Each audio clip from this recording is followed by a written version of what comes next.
నమస్కారం. నేను చందు. భవిష్యత్ దర్శనం కాలాన్ని, కెరటాన్ని ఒడిసిపట్టడం ఎవరి తరమూ కాదని మనకు తెలుసు.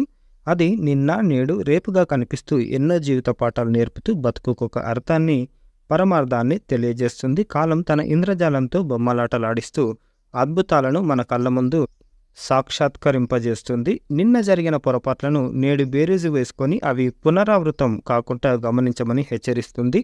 నిజానికి నిన్న, నేడు మన కళ్ళ ముందు కనిపిస్తున్న రేపు అనేది అగమ్యగోచరం. అది అనూహ్య భావనాస్థితి. తమ భవిష్యత్తు బంగారుమయం కావాలని, తన వాళ్ళు ఆనంద డోలికల్లో తేలియాడాలని ఆశించే మనిషి దానికోసం తపిస్తాడు, శ్రమిస్తాడు. కొన్ని సందర్భాల్లో ఎదుటివారిని అణగదొక్కేందుకైనా వెనుకాడడు. ఆశించిన దానికి విరుద్ధంగా జరిగితే తల్లడిల్లిపోతాడు. జీవితం దుర్భరమని విలపిస్తాడు, కాలాన్ని నిందిస్తాడు. ఎవరి తిట్లను, దీవెనలను పట్టించుకొని కాలం తన పనిలో తాను నిరంతరం సాగిపోతూనే ఉంటుంది. దుఃఖార్తుల్ని ఆనందంలో ముంచెత్తుతుంది. అహంకారంతో విర్రవీగే వారికి బుద్ధి చెప్తుంది. దగ్గర వారిని దూరం చేస్తుంది, దూరమైన వారిని చెంతకు చేరుస్తుంది. పేదల్ని ధనికులుగా, సంపన్నుల్ని సామాన్యులుగా చిత్ర విచిత్రాల పాలు చేస్తుంది. నచ్చినా నచ్చకపోయినా ఈ పరిణామాలను శిరసావహించాల్సిందే. కాలం విధించే పరీక్షలను భరించాల్సిందే. రేపన్నది ఒక మధురమైన ఊహ. ఉత్సాహంతో దాన్ని స్వాగతించాలి. అందంగా నిర్మించే భవంతి రూపురేఖలు సలక్షణంగా ఉండేలా చూసుకోవాలి.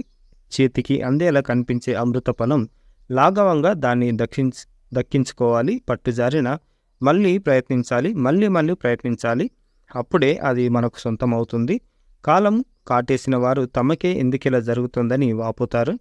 కానీ నిన్నటి తమ తప్పిదాలను పరిశీలించి పునశ్చరణ చేసుకుంటే మంచి చెడులు తమకే తెలుస్తాయి.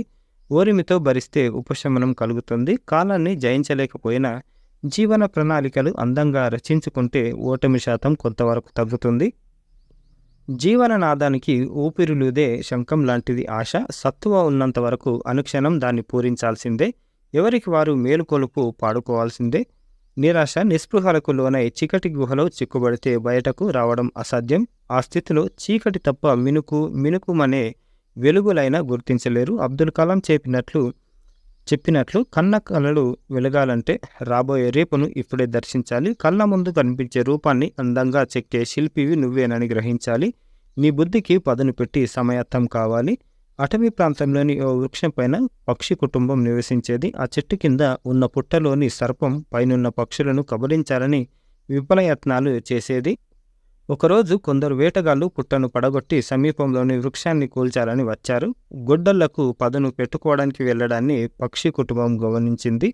అవి రాబోయే ప్రమాదాన్ని ఊహించి తాము ఎగిరిపోతూ తమకు శత్రువైన సర్పాన్ని కూడా హెచ్చరించాయి. దత్త పురాణంలోని ఈ చిన్న కథ ముందు చూపును, సాటి ప్రాణి సంరక్షణను తెలియజేస్తుంది. రేపటిపై అవగాహన లేని జీవితం నిరర్ధకమని తెలుసుకోవాలి. కేవలం కలను కంటే విజయం వచ్చి ఒళ్ళో వాలదు. ఉన్నత విద్యల్లో, పదవుల్లో ముందు నిలిచేవారిని ప్రశ్నిస్తే వారిచ్చే సమాధానం ఒకటే: ప్రణాళిక, బలమైన కోరిక, నిరంతర శ్రమ.